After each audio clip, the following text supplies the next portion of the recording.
Donc, nous sommes ravis de vous accueillir pour ce webinaire qui va traiter des risques climatiques, où nous allons aborder différentes solutions que nous avons mises en œuvre pour traiter de ce sujet. On va avoir un agenda suivant, une première partie sur l'approche générale qu'on met en œuvre pour faire de la gestion des risques climatiques. Ensuite, on aura deux focus, un sur l'exposition aux risques et un sur la vulnérabilité climatique. Et ensuite, on aura un cas client, Cola, et Anne-Laure va se présenter à ce sujet. Et nous terminerons en ouverture sur comment gérer l'adaptation au changement climatique. Il y aura bien sûr une session de questions-réponses. Vous pouvez commencer à remplir les questions que vous pourriez avoir dans le chat adéquat et on y répondra en fin de session. Donc aujourd'hui, pour vous parler de ce sujet éminemment important, nous sommes trois. Je vais commencer à me présenter. Véronique Mariotti, moi je suis experte risque climatique chez EcoAct et je suis également product manager de notre plateforme EcoAct Climate Risk, ou Éclair, dont je reparlerai dans la suite. Et je suis aujourd'hui en présence d'Anne-Laure et de Pierre-Louis que je vais laisser se présenter, en commençant par Anne-Laure. Bonjour à tous, donc moi je suis Anne-Laure Levent, je suis directrice environnement pour la société Colas, dont je vous parlerai tout à l'heure en présentant le cas. Et donc en tant que directrice environnement, je suis chargée entre autres de la stratégie bas carbone et biodiversité du groupe. Et le sujet qu'on va traiter aujourd'hui, l'adaptation au changement climatique. Bonjour à tous, ravi d'être là avec vous. Donc moi je m'appelle Pierre-Louis Thiollier, je suis consultant en développement durable depuis plus de 2 ans maintenant. Et depuis l'acquisition d'EcoAct, je suis en charge de développer des synergies entre l'expertise d'EcoAct et l'expertise de Schneider Electric. Donc en particulier sur le risque climatique, on a beaucoup travaillé avec les équipes de Véronique pour voir comment est-ce qu'on pouvait arriver après cette phase de conseil que EcoAct est capable de fournir pour fournir des solutions de mise en œuvre, de solutions d'adaptation, de mitigation. Donc voilà, je serais ravi de faire une ouverture sur qu'est-ce qu'on peut faire après le design d'une stratégie pour avoir des résultats concrets en termes d'adaptation. Merci à tous. Je vais poursuivre en démarrant tout de suite sur l'approche générale. Donc, comme vous le savez, il est urgent d'assurer la résilience de nos activités. On en a des exemples récents, comme la vague de chaleur meurtrière en Inde en mai 2024. Donc, on a eu 50 degrés Celsius. Donc, on constate déjà des impacts sur la chaîne de valeur. Mais on constate aussi des impacts sur les opérations directes, comme les différents épisodes d'inondation qu'on a connus en octobre dernier, avec ici un exemple d'un parking de Carrefour qui est complètement inondé suite aux inondations d'octobre 2024. Donc voilà, urgence d'agir. Euh, il y a également le sujet des dispositifs de reporting climatique qui augmentent dans toutes les zones du monde et qui obligent les entreprises qui ont donc des chaînes de valeur dans le monde entier à, euh, à prendre en compte ces risques climatiques dans leur reporting. Donc, s'il est si urgent de faire quelque chose, d'agir, pourquoi est-ce si compliqué? On l'a vu, nous, dans les différentes missions qu'on a pu mener par le passé, on a mené plus de 180 missions sur les risques climatiques chez EcoAct. Et on sait qu'en fait, le sujet est éminemment complexe. Et c'est pour ça que c'est pas si facile de s'y atteler. On a identifié au cours de ces 8 années de conseil 5 challenges qui sont rencontrés par nos clients pour adresser ce sujet des risques climatiques. Euh, un challenge humain, notamment, on le voit particulièrement sur les risques de transition, où il n'est pas toujours évident de prendre en compte des différents points de vue divergents au sein d'une organisation lorsqu'il s'agit de construire des narratifs de transition. On a identifié aussi un challenge de montée en compétences parce que lorsqu'on regarde les risques climatiques, il y a deux volets, les risques physiques qui font état des aléas type inondation et les risques de transition qui regardent plutôt des risques réglementaires de marché et qui mobilisent donc des compétences, des connaissances, soit en sciences du climat, soit en sciences économiques et sociales. Et donc, il y a un enjeu de s'approprier ces différents choix, hypothèses méthodologiques dans le cadre de ce genre d'analyse. On a identifié aussi un challenge technique bien souvent, pour ceux d'entre vous qui ont mené ce genre d'études, on doit jongler entre différentes échelles d'analyse, zoomer, dézoomer constamment. C'est un challenge que de faire ressortir les messages clés dans ces conditions. On a identifié aussi un challenge numérique. Pour certaines organisations, on a des gros volumes de données à traiter, parfois plus de 10 000 sites, multipliés par différents aléas, différents scénarios et différents horizons temporels. Ça fait des gros volumes de données à digérer, à gérer, pour en extraire l'information importante. Et un challenge opérationnel, parce qu'une fois qu'on a établi le diagnostic, le transformer en un plan d'action qui soit efficace est également un challenge. Pour répondre à ces différents challenges, chez Ecoact, on a adopté une approche flexible, robuste, et on s'appuie notamment sur deux piliers, le conseil et la data. Et les deux sont importants, c'est comme ça, c'est ce qu'on a remarqué pour répondre à ces challenges. Donc, en termes de phasage, on a en général 4 grandes étapes qu'on va mettre en œuvre ou non selon les besoins spécifiques de nos clients.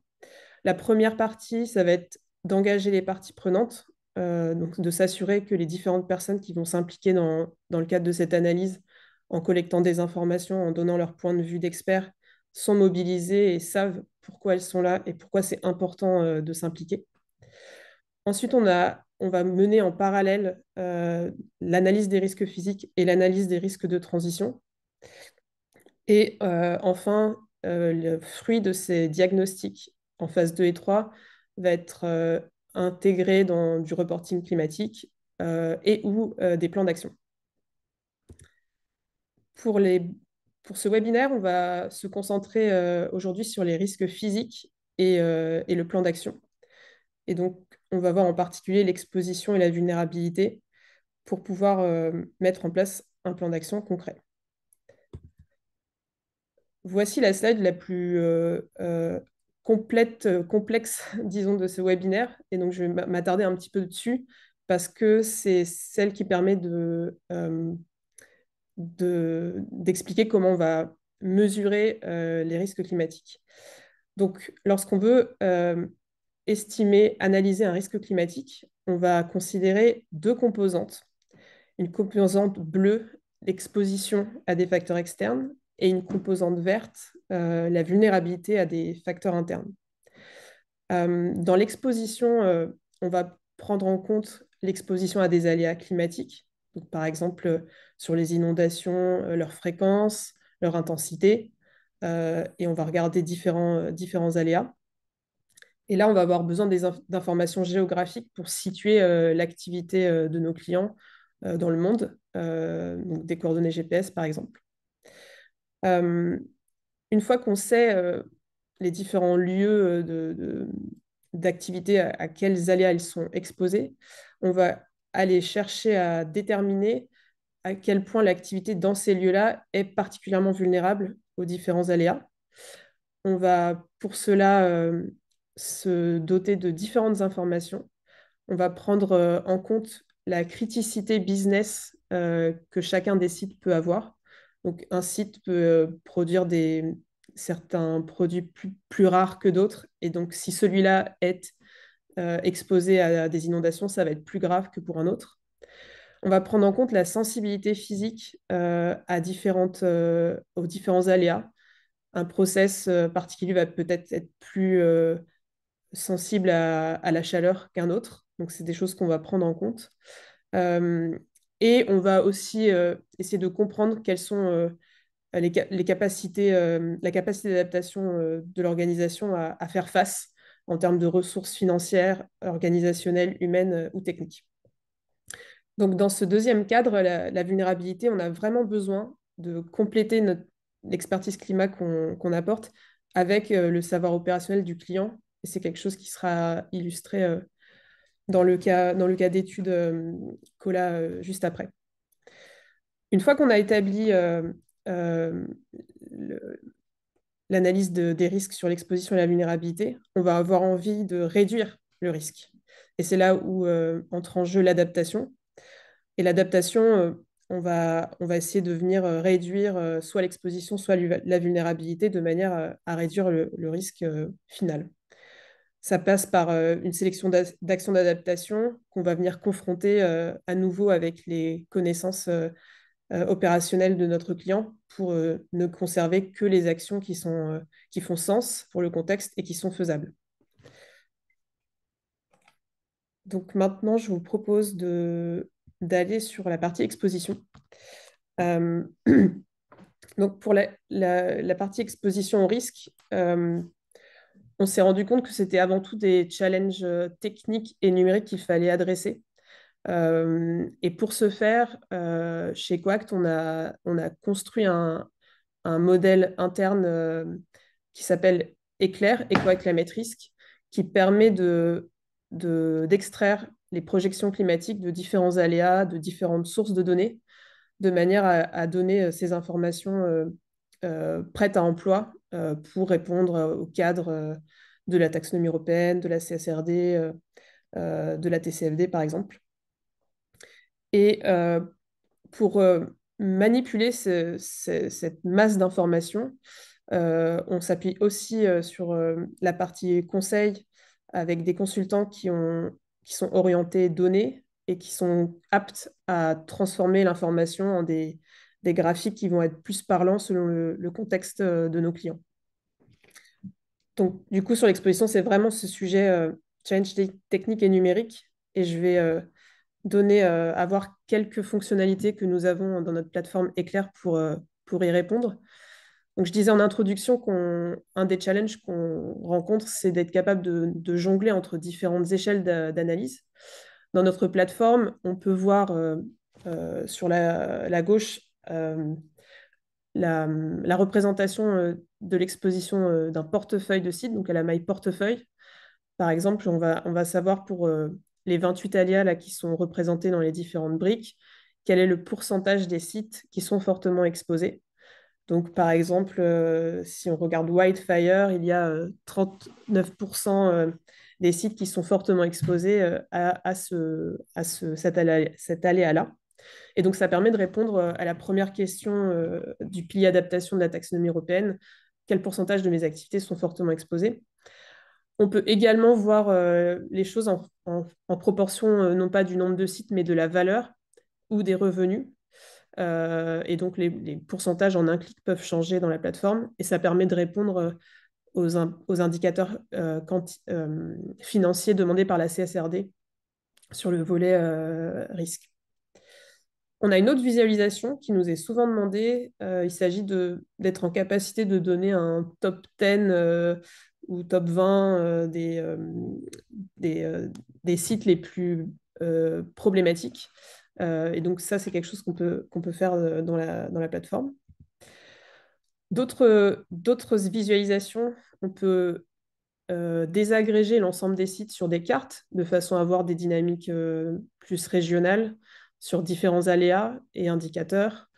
On a plus de 40 indicateurs climatiques disponibles dans notre plateforme, ce qui nous permet de regarder l'information climatique sous différents angles. Et on peut également, cette fois, zoomer beaucoup plus à l'échelle d'un site et bénéficier d'une couche satellite qui permet de mieux comprendre le contexte. Donc, par exemple, sur l'image à l'écran, on voit un site industriel qui manifestement produit des étincelles puisqu'il y a de la fumée qui en sort. Et c'est un site qui est entouré de forêts.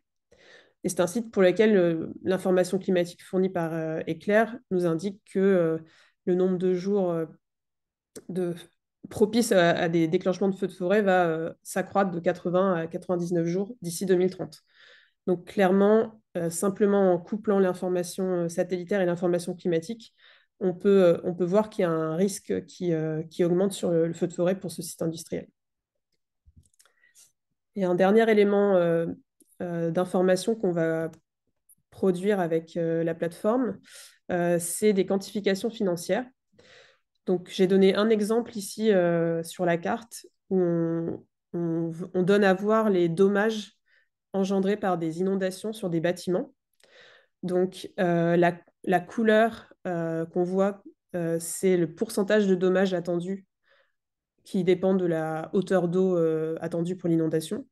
Donc, plus c'est rouge, plus le pourcentage de dommages sur les bâtiments va être important. Et la taille des cercles donne à voir la valeur des biens à ces différents endroits, ce qui fait qu'un grand cercle rouge est un site préoccupant sur lequel il va falloir prioriser des actions pour protéger le bâtiment. On a d'autres quantifications financières disponibles dans la plateforme. On est en mesure de fournir le pourcentage d'augmentation des besoins en climatisation.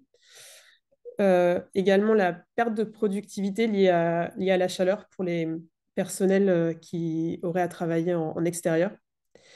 Et enfin, les pourcentages de dommages causés par les vents violents qu'on est en train d'introduire dans la plateforme pour fin d'année. Je vais passer rapidement à la partie vulnérabilité après ce volet exposition.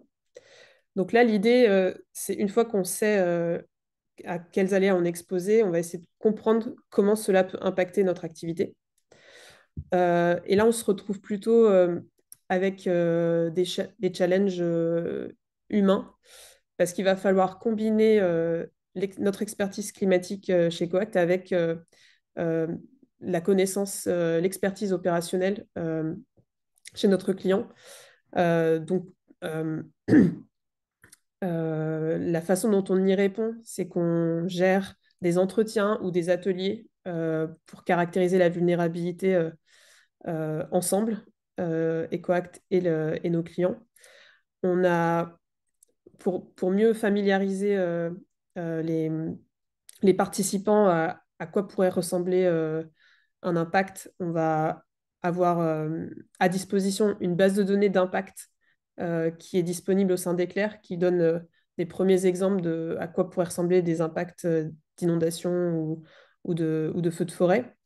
Et on va engager un dialogue avec, grâce à nos experts climatologues et consultants pédagogues pour pouvoir faire émerger et faire parler le métier sur ces sujets-là. Mais ce sera beaucoup plus concret dans le cas d'études qu'on verra ensemble après. Donc j'en ai fini pour dresser les premières étapes d'une analyse de risque en parlant de l'exposition et de la vulnérabilité.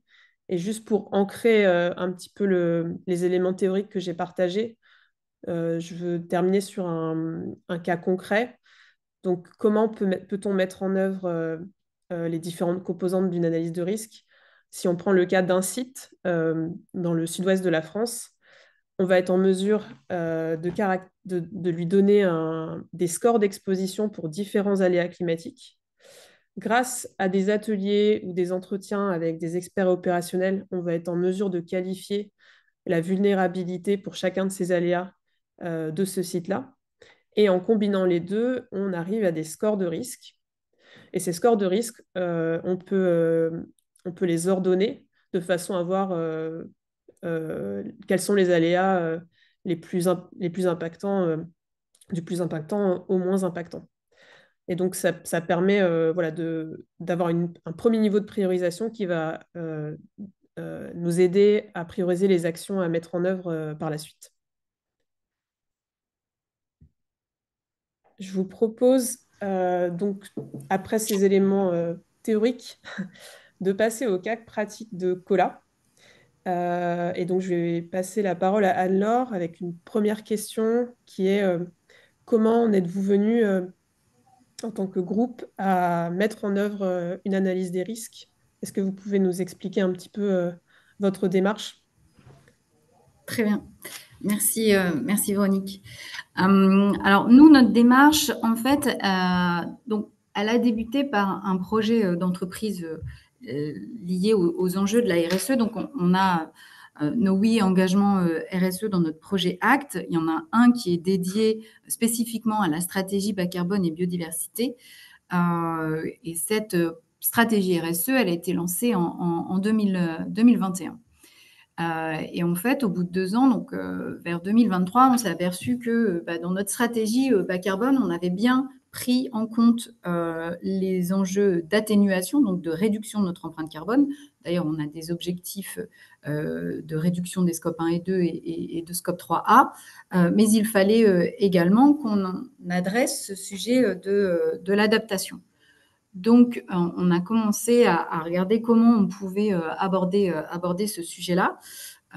Étant donné que Colas, c'est quand même une activité, comme on le disait au début, multisite à l'international, avec beaucoup d'actifs, de petits de sites de production.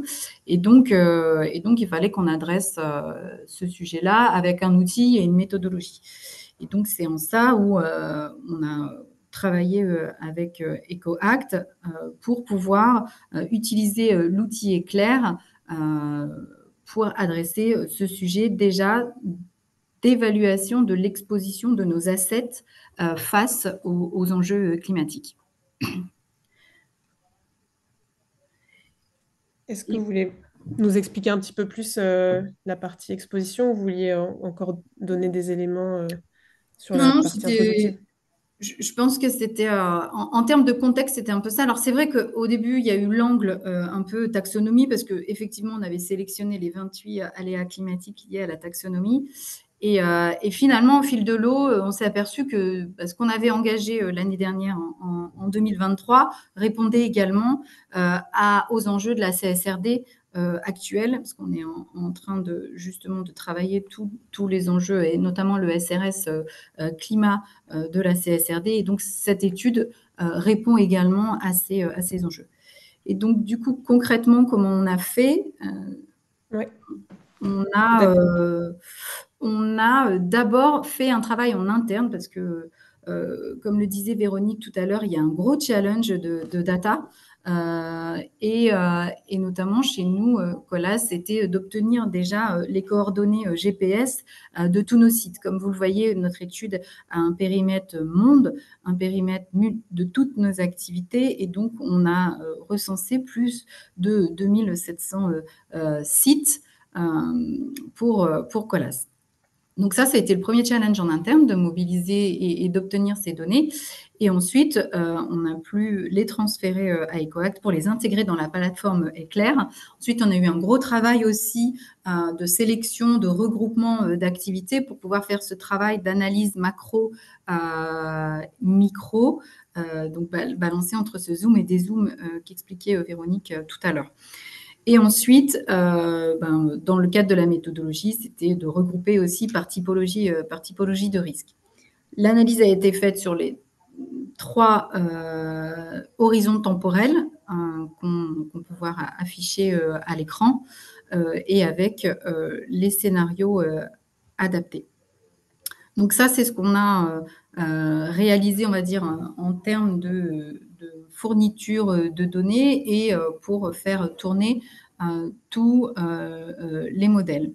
Et donc, on a obtenu, comme on disait, nous, on avait besoin d'avoir cette approche micro, parce qu'on sait qu'on va avoir besoin de la donnée, que nos responsables de site vont avoir besoin de cette donnée d'un point de vue local.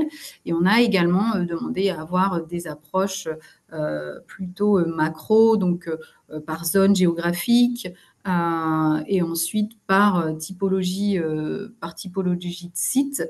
Parce que pour nous, il était important aussi qu'on puisse avoir des mesures d'adaptation qui soient faites en fonction du site et de son activité, parce qu'on peut avoir des activités différentes. Chez Colas, on a effectivement une activité de travaux, donc on fabrique des routes, mais on a également des activités industrielles qui sont liées à nos activités routières. Donc, on peut avoir des usines d'enrobés, on peut avoir des carrières. Et donc, il nous fallait aussi avoir cette approche par typologie de site. Et donc, ensuite, après avoir fait ce premier volet, on va dire, d'évaluation de l'exposition, on a également travaillé cette partie vulnérabilité pour pouvoir finalement faire une préévaluation de cette vulnérabilité.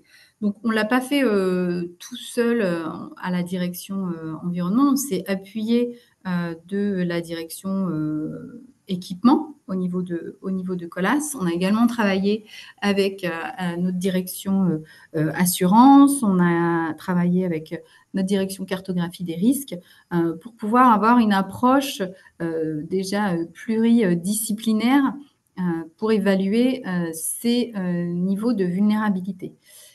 Bon, on verra après dans les prochaines étapes ce qu'on compte faire également en termes de vulnérabilité.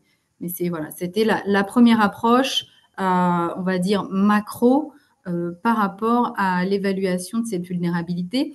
Donc, par typologie de site et par typologie d'aléas climatiques et par aussi retour d'expérience, notamment sur certains incidents qui a pu se produire par le passé chez Colas.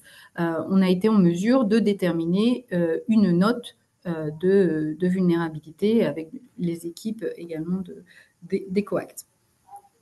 Et donc, on obtient finalement ce score risque pour chacun de nos sites au niveau de Colas. Et pareil, on a aussi travaillé beaucoup avec EcoAct pour essayer de restituer ça de façon lisible pour nos opérationnels, notamment au niveau de la gestion des business units géographiques.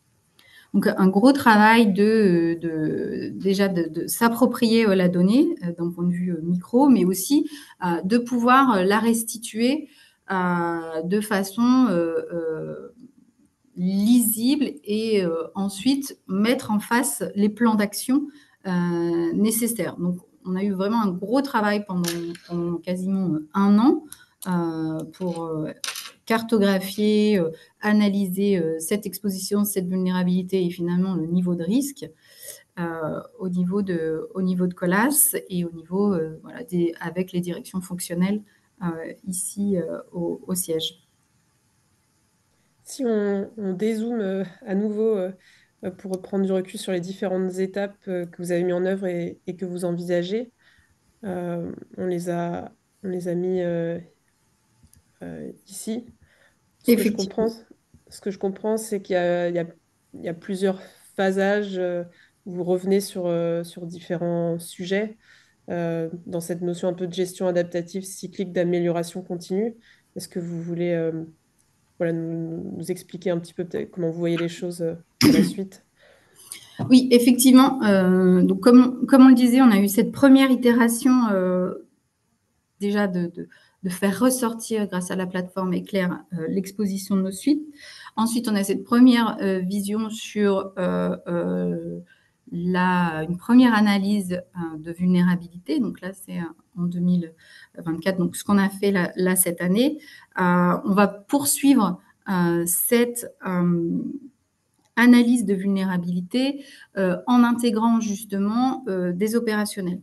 Donc, on a, je pense, cette volonté d'aller un peu plus loin dans l'analyse de vulnérabilité en nous rapprochant de personnes sur le terrain, plutôt par zone géographique et toujours par typologie d'activité pour récupérer un maximum d'informations en termes de mesures d'adaptation et de voir avec eux qui sont certainement aussi des personnes à prendre dans nos groupes de travail pour affiner cette cotation 1 de vulnérabilité et également par la suite dans ce qu'on veut mettre en place dans la définition des plans d'adaptation, de voir déjà ce qui peut être fait sur site, ce qu'on peut ajouter dans les plans d'adaptation. Donc ça, c'est les prochaines étapes vraiment pour 2025, de poursuivre l'identification, les cotations de vulnérabilité,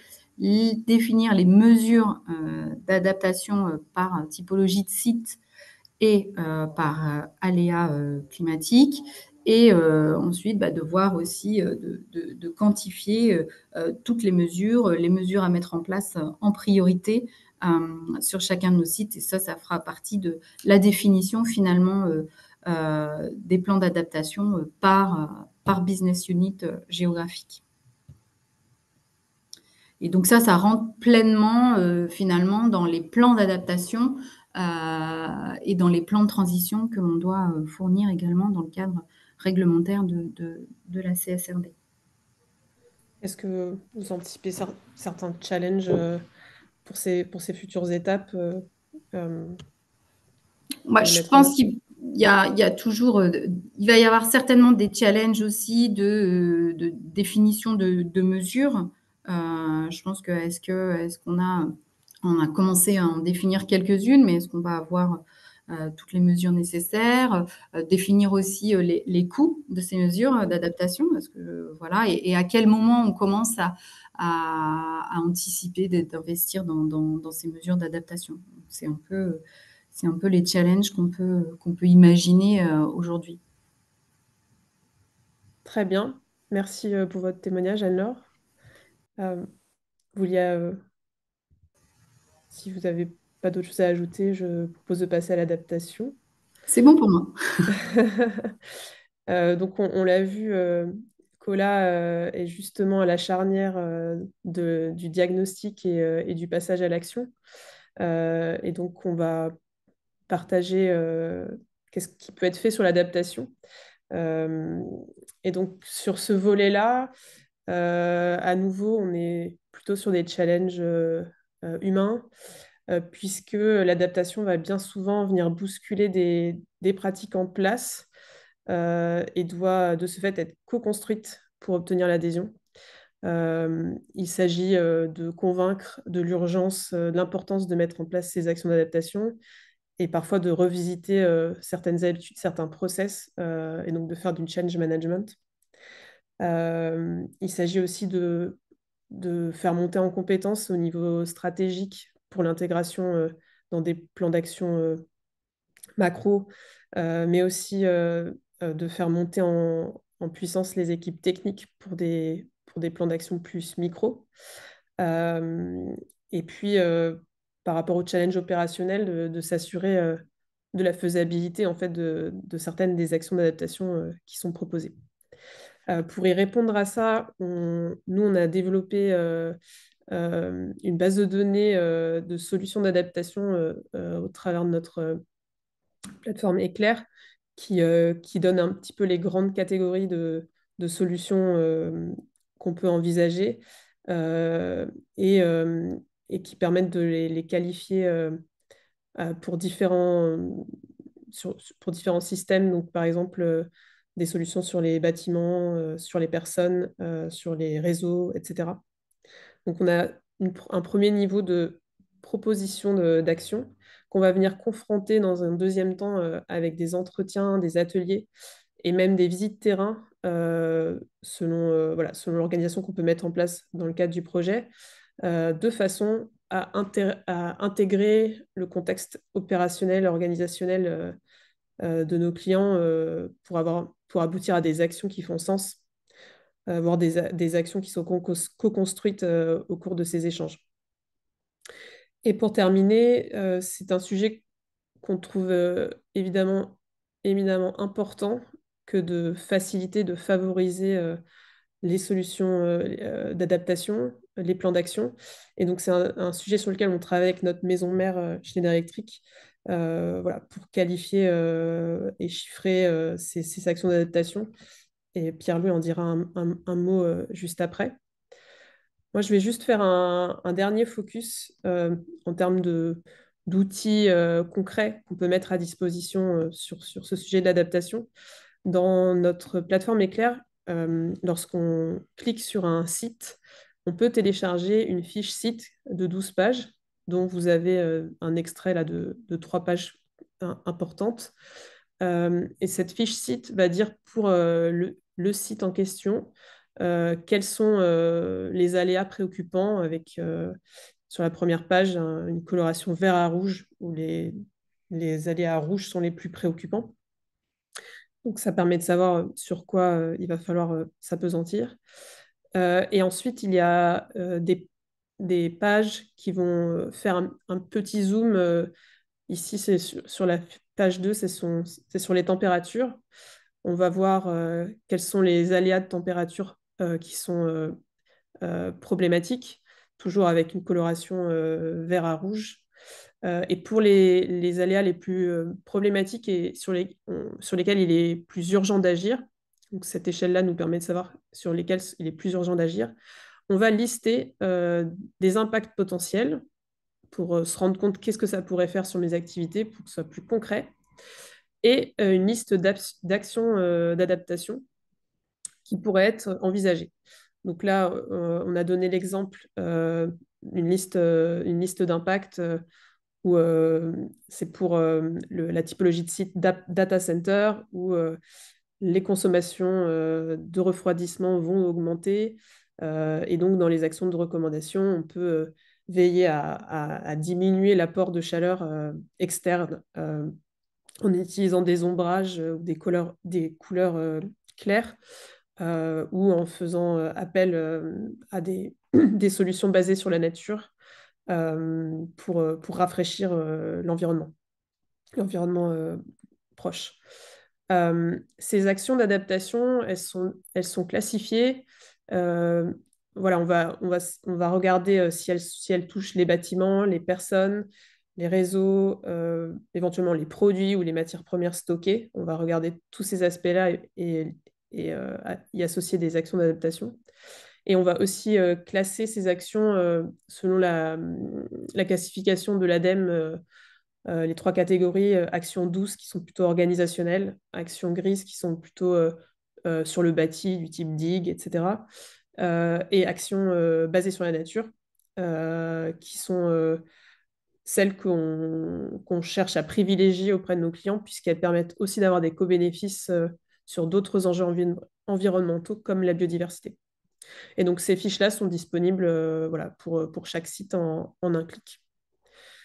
Donc, voilà pour les outils qu'on peut avoir en termes de données. Et je voudrais donner la parole à Pierre-Louis pour voir ce qu'on peut faire en termes de solutions grâce à notre maison mère Schneider Electric. Génial, merci Véronique, vous m'entendez bien? C'est Oui, bon? Génial. Euh, oui, donc merci. Donc là, l'idée, c'est que les exemples que vous avez donnés, Véronique et Anne-Laure, on voit pour agir sur le risque climatique, il faut travailler un peu main dans la main entre des expertises climat, des expertises technologiques et les experts opérationnels pour pouvoir voir à quel point on est exposé, voir à quel point on est vulnérable. Donc, parmi les risques auxquels on est confronté, est-ce que ça va nous impacter ou pas, pour derrière, après, pouvoir sélectionner des actions et pouvoir agir. Donc, on voit que là, les trois briques peuvent être faites en collaborant ensemble, EcoAct et le client, donc en l'occurrence Colas. Maintenant, l'idée, c'est de voir ce qui peut venir après, en aval, en fait, de cette phase d'identification des risques, de caractérisation de la vulnérabilité et après de priorisation d'actions d'adaptation. Euh, on s'est posé la question lorsque, du coup, on a commencé à collaborer entre Schneider et Coact sur à quel point, en fait, Schneider pouvait aider dans la mise en œuvre d'une stratégie d'adaptation. Et le point de départ, c'était vraiment de se dire quelle est l'expertise de Schneider, qu'est-ce qu'on fait avec nos clients et comment est-ce qu'on les aide à être plus résilients dans le monde qu'on aura demain. Donc la vraie expertise de Schneider, elle est autour de la transformation digitale et de l'energy automation, donc de la maîtrise de l'utilisation de l'énergie, mais plus généralement de ses ressources. Et donc on s'est dit qu'avec cette expertise et aussi ce qu'on a s'appliqué à nous-mêmes en termes de gestion des risques, on pouvait répliquer ça et aider nos clients à s'adapter aux risques climatiques de demain. Et donc, il y a un peu trois briques sur lesquelles on accompagne nos clients aujourd'hui dans leur stratégie d'adaptation et qui suivent un peu notre vision de la sustainability. La première, c'est vraiment une brique conseil que vous avez ici en lead by example. C'est l'idée que chez Schneider, on s'est dit il y a quelques années qu'il fallait prendre le sujet du risque et il fallait être leader parce qu'on ne pouvait pas comment dire, conseiller à nos clients de prendre le risque entre leurs mains si on ne se donnait pas les moyens nous-mêmes, en tout cas, de le faire. Et donc, dans les dernières années, on a développé des méthodologies qui nous permettent d'agir et qui permettent la mise en œuvre en fait, d'une stratégie d'adaptation. Donc, une fois que les actions sont identifiées, priorisées, qualifiées, comment est-ce qu'on peut faire en sorte d'être sûr d'atteindre des résultats en termes d'adaptation? Donc, il y a principalement deux choses. Il y a déjà développé une méthodologie qui permet l'action, c'est-à-dire ne pas tout le temps re-questionner pourquoi est-ce qu'il faut agir. Développer une méthodologie qui est la méthodologie groupe, qui prend les bons indicateurs, donc que ce soit financiers, sociaux, environnementaux, pour vraiment avoir une bonne compréhension et derrière de justifier l'action par une méthodologie qui a été approuvée par tout le groupe et qui permet à tout le monde d'agir sans être questionné ou challengé. La deuxième chose, c'est vraiment autour de la gouvernance. Anne-Laure, vous aviez mentionné l'aspect micro et macro et l'importance de confronter les deux. Dans le risque climatique, il y a évidemment des choses qui vont devoir venir du top. Il y a des risques qui sont matériels pour le groupe. Par exemple, toute l'Asie du Sud-Est, tous nos sites d'Asie du Sud-Est qui sont peut-être soumis à la submersion. Il va falloir faire un plan global et avoir un réseau d'ambassadeurs locaux qui va permettre de déployer les politiques groupes. Mais il faut pouvoir aussi avoir une gouvernance qui permet de faire remonter des informations locales, mais qui ne sont pas matérielles pour le groupe. Par exemple, il y a des sites qui sont très spécifiquement impactés, vulnérables et exposés à des risques qui ne sont pas matériels pour le groupe, mais pour lesquels ils doivent agir et leur donner un contexte et la possibilité d'agir sans devoir reporter toujours au top management. Donc, c'est trouver cette gouvernance qui est efficace pour pouvoir déployer toutes les mesures groupes et être sûr qu'on avance sur les risques qui sont stratégiques et aussi donner la possibilité et le cadre pour permettre à tout le monde, à tous les responsables de site, d'agir dans leur coin pour protéger leur site dans un cadre qui est défini et cadré par le groupe. Donc ça, c'est le premier aspect qui est premier conseil. Et ensuite, on revient un peu plus sur les produits Schneider, c'est-à-dire dans l'adaptation qu'on peut fournir, il y a évidemment l'aspect de mieux gérer ses ressources et son énergie dans un monde qui est plus incertain, dans lequel l'accès à la ressource, à l'énergie, à la matière, à l'eau, est beaucoup plus compliqué, ou du moins pas forcément aussi évident qu'aujourd'hui. Et donc dans ça, l'expertise qu'on construit depuis 20 ans chez Schneider, c'est vraiment sur comment est-ce qu'on peut analyser nos process, peut-être les repenser, pour vraiment comprendre d'où vient cette consommation d'eau, de matière, d'énergie, et la réduire au talon incompressible qui est nécessaire à notre production. Éviter les pertes, et puis aussi éviter tout ce qui est peut-être de changer les process qui seront pas compatibles demain. Par exemple, il y a tous des process qui sont à base de fossil fuel qu'il va falloir électrifier ou trouver d'autres manières de fonctionner. Et donc pour cela, on a des experts process, des experts énergéticiens, qui viennent sur site, qui font des audits et des analyses, qui permettent de voir l'exposition et comment est-ce que on peut réduire cette consommation. Le deuxième aspect, il est vraiment plus sur un challenge plus numérique, c'est-à-dire que pour pouvoir faire ça, il faut aussi avoir une bonne compréhension de sa consommation. Et donc, on a vraiment des solutions de mesure de la consommation, de mesure aussi de l'exposition, pour savoir, par exemple, comment on interagit avec notre environnement, côté température, côté vent, etc., pouvoir avoir une vision en temps réel des sites. Alors ça, évidemment, quand on parle d'énergie et de gestion des ressources, c'est pas une solution d'adaptation qui s'applique à tous les secteurs.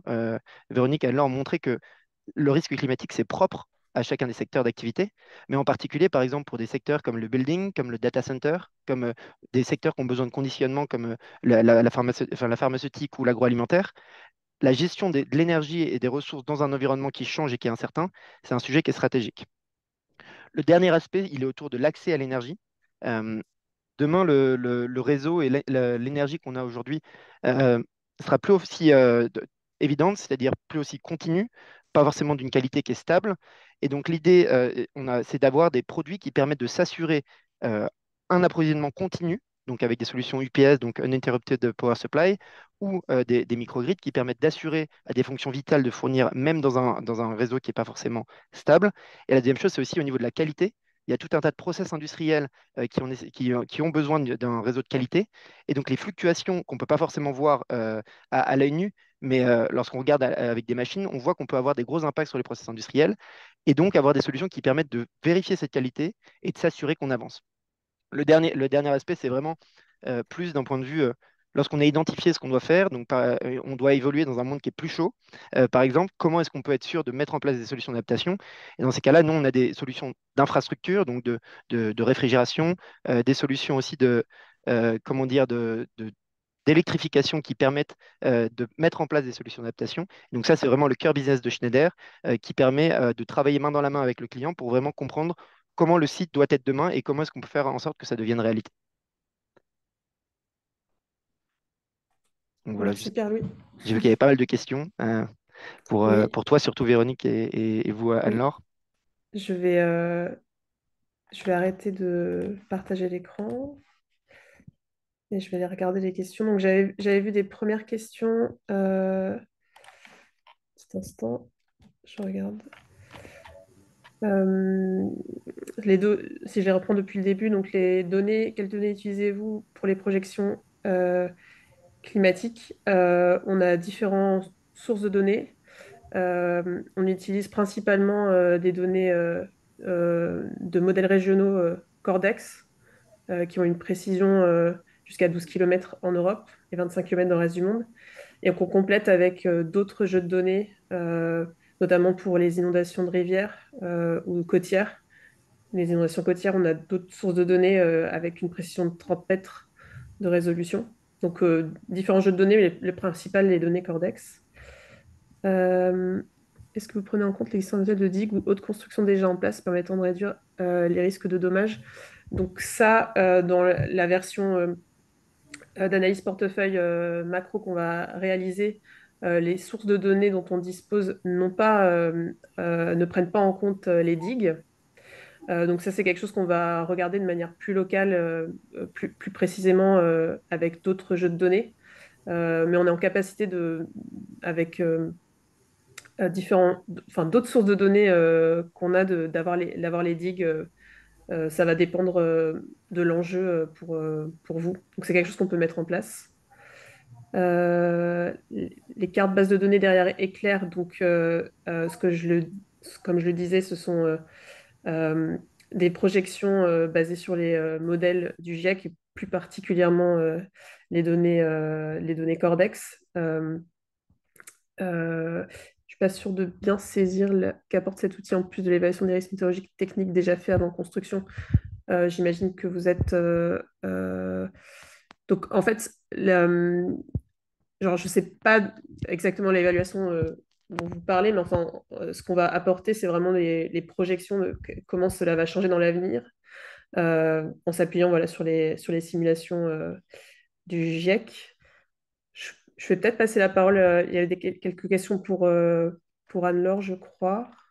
Est-ce que je les vois Je ne sais pas si vous en avez repéré une, Anne-Laure, à laquelle vous souhaitez répondre. Non, bah après, il y avait une question sur la volumétrie, effectivement. Alors, nous, en cas concret, après, je pense que Véronique, vous avez peut-être d'autres exemples Ouais. d'entreprises, mais pour nous, Colas, la volumétrie, c'était autour de 2700 sites à analyser. Donc, c'est quand même déjà une bonne liste de sites. Après, je vu qu'il y avait une question concernant les mesures d'adaptation, enfin, quelles mesures d'adaptation l'outil a pu nous fournir. Alors, nous, on n'est pas allé jusque-là. Pour l'instant, Colas, on s'est arrêté vraiment à la partie risque et vulnérabilité. Enfin, pardon, exposition, vulnérabilité et niveau de risque. On n'est pas encore sur de la définition de mesures d'adaptation. Ce sera plutôt pour justement 2025. Ok. Et après, je ne sais pas s'il y a d'autres Je questions peux en qui prendre une.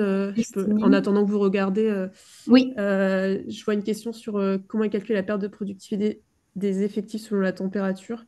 On va prendre en compte les conditions extérieures. On va pas faire de modélisation d'une température intérieure à un bâtiment. On va considérer les conditions météorologiques extérieures qui prennent en compte la température et l'humidité. L'humidité, c'est aussi un facteur important puisque du coup, plus les conditions sont humides, plus la température va être difficile à supporter. Et donc, c'est ces deux éléments qu'on prend en compte et on va demander à nos clients de nous fournir les effectifs des personnes qui travaillent en extérieur pour coupler, pour prendre ça en compte. Sur le retrait des gonflements des argiles, on fournit les informations, notamment du BRGM pour la France. Donc, on intègre dans la plateforme ce que les instituts géologiques, donc le BRGM pour la France et l'équivalent anglais pour le United Kingdom. Euh, et donc, ce sont les données d'observation de ces instituts qu'on donne à voir. C'est une réponse. Euh, Quels sont les plus pertinents utilisés pour la taxonomie? Sur les RCP et SSP, donc les SSP, les scénarios SSP, ce sont la famille de scénarios qui a été utilisée dans le dernier rapport du GIEC. La famille de scénarios qui avait été utilisée dans le rapport d'avant sont les scénarios RCP. En fait, dans les cadres de reporting, notamment dans le cadre du CDP ou de la CSRD, les deux familles de modèles sont acceptées, si tant est qu'on regarde un scénario très réchauffant pour qualifier les risques physiques. Euh, Je ne sais pas s'il y a d'autres questions pour vous, Anne-Laure et Pierre-Louis, Non, je pendant que je regarde. regarde, je ne vois pas ce qui pourrait mettre directement. Non, après, je vois qu'il y a quel outil plateforme utilisez-vous pour scorer la vulnérabilité? Je pense que l'outil, ça a été plutôt de travailler avec ce qui était fourni par EcoAct avec un fichier Excel de cotation et un peu avec des niveaux justement définis de vulnérabilité avec des conséquences, quoi. Donc, Mm. je pense que c'est un peu ça qui a été utilisé en tout cas. Oui, nous, notre parti pris, ce que j'essayais de mentionner dans l'exposé, c'est que la vulnérabilité, c'est vraiment quelque chose qui est qualifié par l'expertise de l'entreprise. Nous, on va donner un cadre en disant bah, il est important de s'assurer d'avoir analysé pour les différents aléas, avoir pris en compte les différents aspects, que ce soit sur le bâtiment, les process, les personnes. On va apporter ces garde-fous-là, mais après, l'expertise, en fait, va vraiment varier d'un contexte à l'autre, quoi. C'est une co-construction Ouais. finalement pendant le. Euh, Je vois qu'il y a une petite question sur les petites îles. Ça reste toujours un challenge, mais au niveau, enfin, je veux dire, indépendamment des coacts, sur euh, la capacité de la communauté scientifique à fournir des projections précises sur les petites îles. Donc, voilà, on prend ce qui se fait de mieux par la communauté scientifique, mais ça reste toujours un enjeu de qualification, notamment, vous citiez Maurice, l'île Maurice. Alors, moi, j'ai une question. Pour Colas, combien Oui. de temps cela vous a-t-il pris pour faire l'étude? Alors, nous, ça a pris un peu de temps en amont pour bien géolocaliser, vérifier toutes les coordonnées GPS. On a eu des allers-retours avec EcoAct, mais qui venaient voilà, de notre capacité à recenser ces géolocalisations. Et après, toute la partie analyse, échange, justement, pour adapter au mieux les restitutions macro, micro. Mais ça nous a pris un an et demi, je dirais. Ça Plus va généralement, dépendre. ouais, Véronique, j'allais te dire, plus généralement, quand vous faites une mission, Véronique, ça dure combien de temps et comment ça se Ça passe? dépend vraiment des phases qui sont sélectionnées. Typiquement, la phase risque de transition dont on n'a pas parlé aujourd'hui, Mm. ça nécessite plusieurs allers-retours. Enfin, il y a besoin d'apprivoiser le sujet. Enfin, voilà, pour moi, ça peut prendre plus de temps. Les risques physiques, ça va dépendre si on regarde que l'exposition ou si on commence à mobiliser des parties prenantes sur la vulnérabilité ou encore l'adaptation si on veut faire des visites terrain, etc. Donc, en règle générale, je dirais que le plus rapide qu'on peut faire, ça va être 2 mois, mais dans des conditions uniquement l'exposition, les données sont collectées rapidement, etc. Et la restitution, mais c'est plutôt de l'ordre de 5 6 mois, en fait, en moyenne, ce genre d'intervention. Moi, j'avais deux questions. Enfin, il y a deux remarques qui mentionnent Schneider. Il y a la première de Louise sur l'aspect des immeubles plus réfrigérés. Alors, il y a évidemment installer des clims, ça consomme et ça émet. Euh, il y a deux aspects. Donc, déjà, on a un soutien avec nos experts. L'idée, c'est vraiment de éviter toutes les consommations inutiles. Donc, ça, c'est vraiment sur l'existence, sur les gens qui ont déjà des clims, qui ont déjà des ventilations, des HVAC, des heating. Bon, là, parlons des immeubles. L'idée, ça va être vraiment d'essayer de réduire ces consommations existantes au minimum. Donc, ça, c'est vraiment dans une démarche de décarbonation. Et après, il y a aussi des solutions effectivement de réfrigération qu'on a et qui consomment. Euh, Dans ces cas-là, l'idée, c'est de ne pas les mettre quand il n'y en a pas besoin et aussi de les utiliser à bon escient. Néanmoins, il y a vraiment des cas où ça devient critique d'avoir aussi de la réfrigération. Avec des valeurs, par exemple, en industrie, avec par exemple des ouvriers qui travaillent, s'il y a lorsqu'on a des jours chauds, des jours qui dépassent une certaine température de manière régulière, en fait, il y a aussi un sujet de santé où il va falloir commencer à anticiper comment est-ce qu'on peut réduire la température qui est à l'intérieur. Même chose dans des sites qui par le passé n'étaient pas soumis à ces vagues de chaleur. Comment est-ce qu'on repense l'adaptation? Donc, la réfrigération, en effet, il y a pas mal de déboires dans leur consommation et l'idée, c'est de le réduire au maximum. Mais il y a aussi une vraie adaptation sur la gestion de la température dans certains secteurs qu'il est nécessaire de prendre en compte, de repenser, peut-être de resizer aussi, sous l'effet de jours de chaleur qui sont beaucoup plus fréquents. Mais en effet, l'idée, c'est pas de mettre de la réfrigération partout. Il y avait un deuxième aspect qui était Michael, je crois, sur l'offre microgrid. Alors sur l'offre microgrid, du coup, moi je ne suis pas dans l'équipe microgrid, mais sur notre offre, on a vraiment une équipe qui est dédiée au microgrid, au développement de solutions faites sur mesure dans des cas précis, soit parce qu'il n'y a pas d'accès au réseau, soit pour des cas précis qui citent. Et donc dans ces cas-là, ça va de la technologie de génération d'énergie, donc des panneaux solaires ou autres, derrière à l'utilisation, au stockage, et derrière à tout le système électrique qui permet de retranscrire cette énergie stockée vers les process industriels. Alors, il y a aussi, bah, du coup, là, je parle d'un microgrid complètement off-grid. Il y a aussi peut-être des solutions hybrides. Je sais qu'on travaille dessus. Alors, je ne pourrais pas vous dire beaucoup plus d'informations, mais je peux vous mettre en lien avec l'équipe microgrid, où on a un peu deux sources d'énergie qui viennent du réseau et qui viennent du microgrid et qui permettent aussi de gérer quand le microgrid produit, comment est-ce on efface notre consommation sur le réseau, etc. Donc ça, c'est vraiment des sujets qui sont complexes et qui sont vraiment basé sur la technologie, puisque il faut capter les signaux de marché et capter les signaux de production d'énergie pour prendre les bonnes décisions. Et là, on a vraiment des logiciels qui permettent de le faire. Je ne sais pas s'il y a d'autres choses Très sur Schneider, mais rapidement, je crois pas. on me Vas-y. demandait comment l'outil recueille les informations géographiques avec un degré de précision très précis. Je ne sais pas si je l'avais dit, mais on va recueillir les coordonnées GPS du site. C'est ce qu'on préconise parce que, par exemple, pour les inondations côtières où on a des données à 30 mètres de résolution, voilà, c'est important de prendre les bonnes coordonnées GPS pour avoir la bonne analyse. On a travaillé pour une autre question, on a travaillé avec des acteurs financiers, euh, notamment de private equity, qui avaient différents, pardon, différents projets dans le renouvelable notamment. Et donc pour cette étude-là, on a couplé l'information d'Éclair avec les types d'impact pour les différentes énergies renouvelables qui pouvaient être faites, le solaire, l'éolien. On a même développé des indicateurs spécifiques de faible vent pour qualifier ça. Donc, c'est des choses qu'on peut faire. Et je crois qu'il faut qu'on vienne clôturer le. Je vais juste rajouter un petit point puisque Ouais. pour pas me faire, enfin pour être un peu exhaustif. Aussi on a pas mal de sites un peu flagships sur lesquels on tente des choses. On a été au bout des investissements en termes d'adaptation et en termes de réduction de coûts, de consommation d'énergie ou de ressources. Par exemple, sur notre site à Grenoble, à Intensity, ou sur des sites industriels comme celui de Vaudreuil.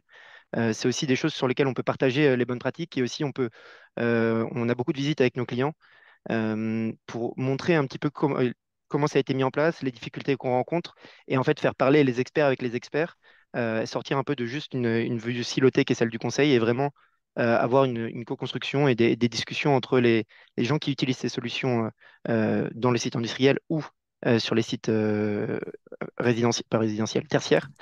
Donc c'est aussi des choses qui sont faisables. Donc n'hésitez pas à nous contacter si c'est quelque chose qui vous intéresse également. Je vais répondre à une dernière question avant de clôturer. Il y avait une question sur le risque de disponibilité des ressources. C'est quelque chose qu'on a déjà adressé pour nos clients. Soit on a l'information des fournisseurs de rang 1 en coordonnées GPS et donc on peut faire une analyse pour les fournisseurs de rang 1 au travers de notre plateforme. Et sinon, on peut utiliser le moteur de calcul d'Éclair pour faire des analyses plus spécifiques pour certaines matières premières. On l'a fait pour le cuir, pour le coton, etc. Où là, on va utiliser des indicateurs agroclimatiques plus spécifiques pour mieux caractériser ces problématiques-là. Mais donc, c'est quelque chose qu'on a fait beaucoup pour nos clients. C'est vraiment un sujet important, la supply chain. Donc, je comptais, c'est important pour moi de le mentionner. Euh, je vous remercie pour votre participation. On a bien pris en compte les différentes questions et on cherchera à y répondre pour celles qui n'auraient pas pu être traitées dans le cadre de ce webinaire. Et je vous propose de conclure et je vous souhaite bon appétit.